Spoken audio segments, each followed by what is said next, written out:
Hello, I'm Roger Snobel, Chief Executive Officer of Metro, also known as the Los Angeles County Metropolitan Transportation Authority. As one of the largest agencies of its kind, Metro serves all the cities and unincorporated communities in Los Angeles County. That's an area that is home to over 10 million people and 4.4 million jobs.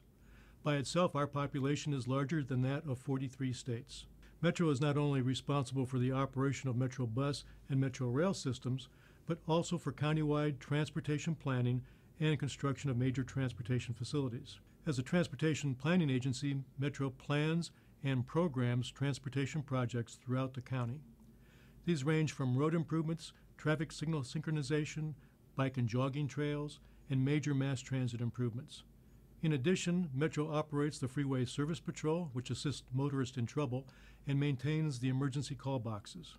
We are a major partner in Metrolink, the Southern California commuter rail system, and we fund municipal bus operators and paratransit services. As our population increases and funding for transportation improvements becomes more scarce, planning for the future is more critical than ever. Metro has achieved an amazing record of accomplishments over the last several decades. Even though Los Angeles is recognized as having the worst traffic congestion in the country, the simple fact is that nobody has done more to combat congestion than we have. We know what needs to be done, and we have a proven record of getting it done. But to continue this record of success, we must properly plan for the future.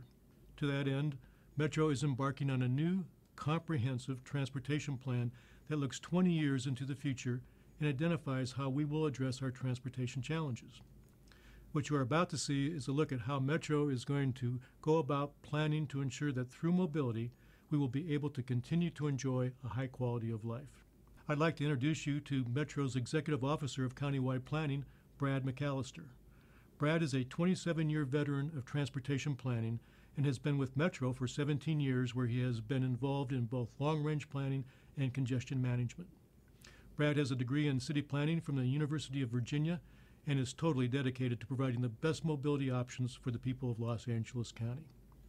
Brad and his team have worked to coordinate with all of our transportation partners at the local, state, and federal levels.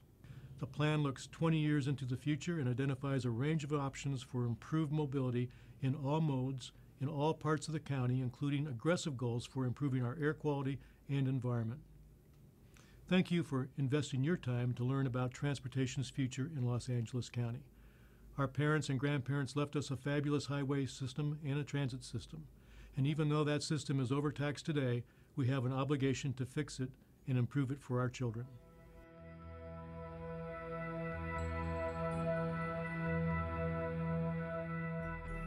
Metro is charged with developing a long-range transportation plan for Los Angeles County.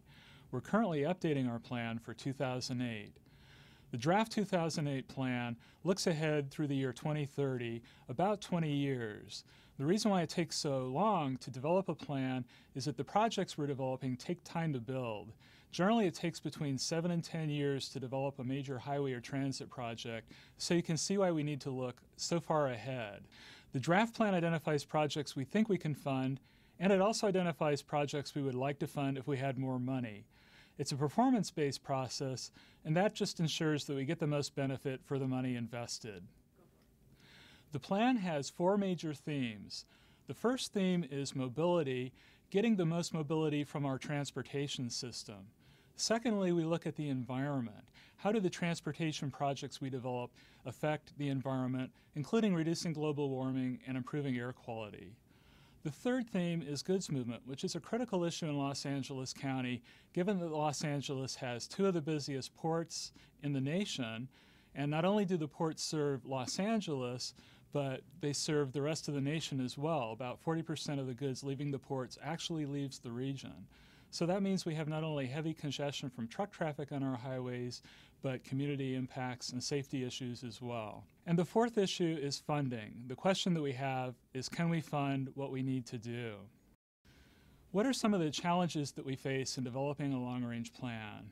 Well, clearly we have a lot of people in Los Angeles County. We have 10 million people today, and we're expecting 2 million more people over the next 20 years.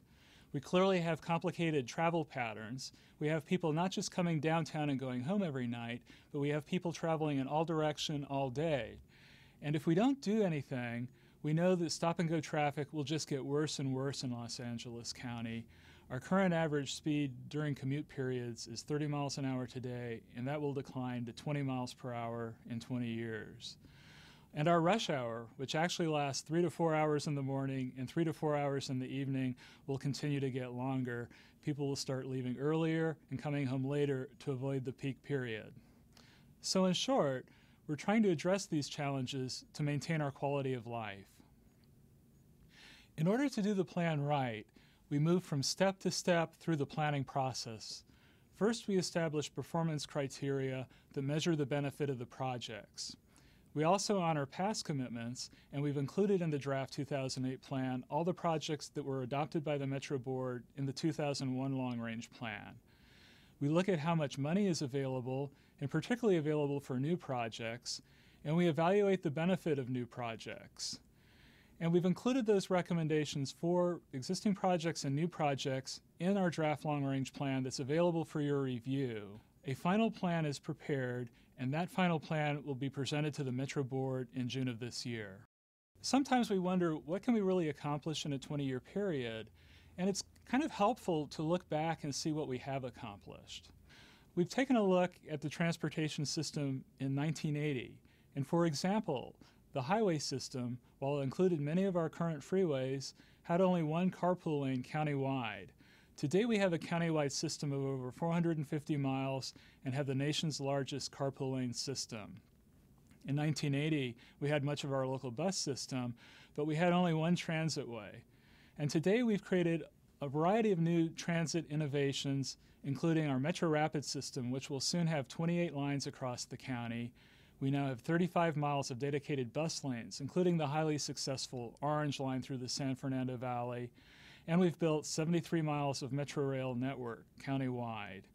We've also funded the Metrolink commuter rail network, and 200 miles of the 500-mile system are in Los Angeles County and connects our county with other counties.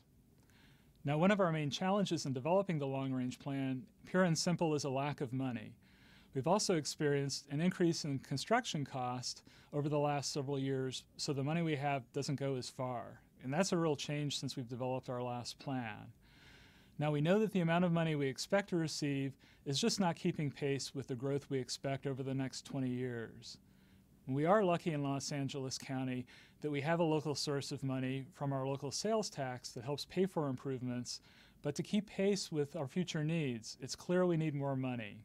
Now, part of the plan is to look at what we can do within existing resources, and we are able to keep pace with existing commitments. We're keeping those in place, although some projects will be delayed.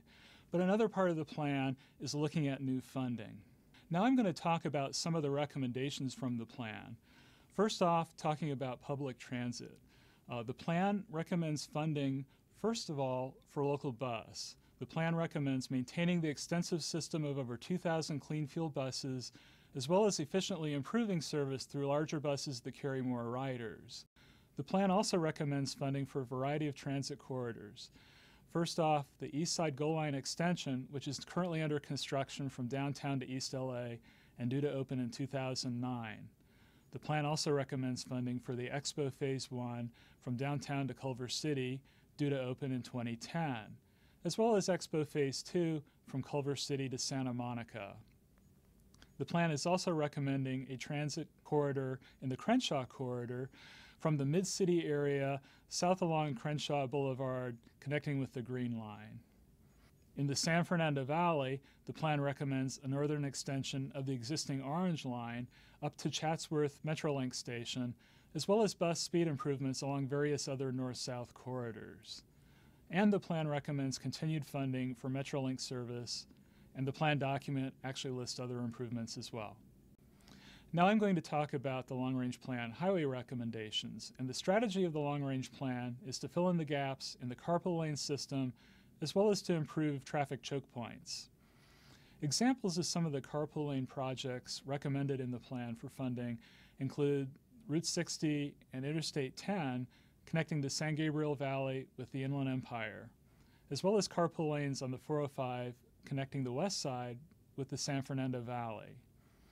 Carpool lanes are also recommended on Interstate 5 connecting the San Fernando Valley with North County, as well as improving a bottleneck on I-5, adding mixed flow lanes as well as carpool lanes, and thereby having a smoother transition between traffic on I-5 between Los Angeles and Orange County. Now, traffic accidents also account for almost half of congestion, and Metro recommends funding for the Freeway Service Patrol, which tows vehicles and even big rigs away from accidents, thereby getting back to the regular flow of traffic as soon as possible. Metro also funds a wide range of other projects and programs through the long-range plan, and while the plan doesn't identify specific projects, the plan reserves funding for a variety of other regional project categories. Some of these categories include the plan reserves funding for city street projects on major streets, including lane widenings and turn lanes, and even traffic signal coordination. The plan reserves money for goods movement projects, including projects such as bridges, underpasses for streets that cross rail lines, like in the Alameda Corridor East project, as well as looking at projects from our new Goods Movement Action Plan, which is developed in cooperation with our neighboring counties. Metro is also looking at maximizing the current highway and arterial system through what's called system management, and we're recommending funding for computerized traffic control centers that help us manage traffic across cities and on the highways, as well as provide information to the public and dispatch emergency vehicles. The plan also dedicates funding for strategies that get us to leave our cars behind, programs such as our rideshare and vanpool programs, as well as working with cities on transit-friendly urban design, looking at smart growth strategies so that people can live near transit and not even need to get in their cars. Finally, the plan looks at recommending bike lanes and pedestrian improvements. And some of the types of projects include completing gaps in our countywide bike lane system, as well as encouraging urban design, which promotes walking rather than driving. And of course, taking your bike or walking promotes a healthier lifestyle as well.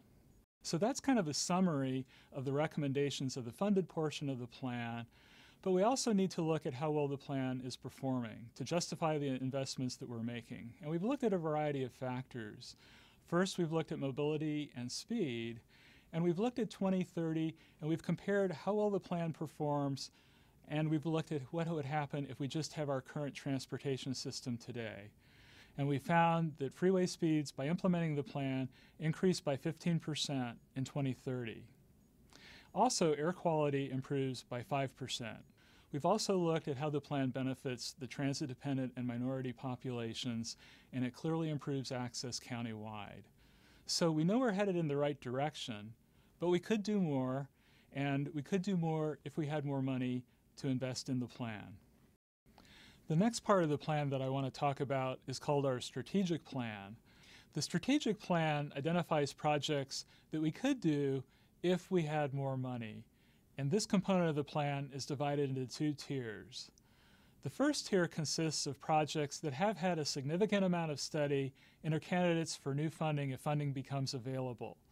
Examples of some of the major transit projects in this category include the regional connector through downtown LA, which could connect existing light rail lines, the Westside Extension to West LA, which could extend beyond the existing subway, the Foothill Extension, which could extend beyond the existing Gold Line to Pasadena out through the San Gabriel Valley, and an Eastside Extension, which could extend beyond the portion of the East Side currently under construction out to Atlantic Pomona.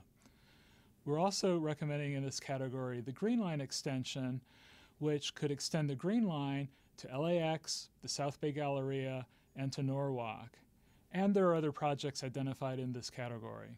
Now, the highway section of the strategic plan, first tier, include projects such as improvements to Interstate 710, connecting the ports to distribution centers within LA and throughout the region, the Route 710 Gap project in the San Gabriel Valley, as well as other projects on the 101 corridor, Interstate 5, Route 14, and even new roadways for the High Desert Corridor in North County. And the plan does identify other projects in this category. The second tier of the strategic plan consists of projects that are less defined than the first tier and require much additional study, and those are listed in the plan. Now, any of the strategic projects I just discussed would require new funding sources, and Metro is looking at the feasibility of new ways to fund new projects.